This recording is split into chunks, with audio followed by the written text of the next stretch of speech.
In this video, I'm going to teach you how to play 2v1 in FIFA 23 online. It's a very easy process, so make sure to follow along. In this video, I'm going to teach you how to set up either two controllers on the same platform to play together, or if you and your friend are on different places and you want to play online together, you will be able to set it up. First, I just want to make a disclaimer that sadly there isn't a specific 2v1 mode, so this isn't something that you can just queue into. However, you will still be able to set up another controller that you can play with and then do online matches with a friend. So if you have another controller and both of you are on the same location sharing the same console, then you just connect the controller to your platform, either PlayStation or Xbox. Once the additional controller has been connected, you just need to assign a user account to that controller.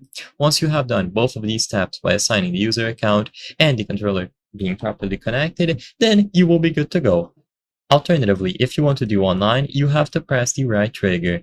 So look at the bottom right corner of the screen and open the Social tab. Through the Social tab, you will be able to invite your friends from your EA friends list. If needed, you will also see the options to add them. So each of you will have a standard unique EA tag or ID, and you will be able to share that to add each other.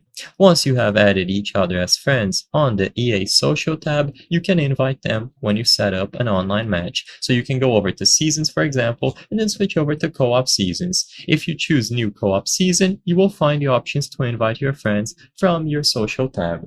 And of course, if you have an additional controller, usually you just have to press a specific button to bring them as a guest on places like Standard Seasons, and you can play together sharing the same screen.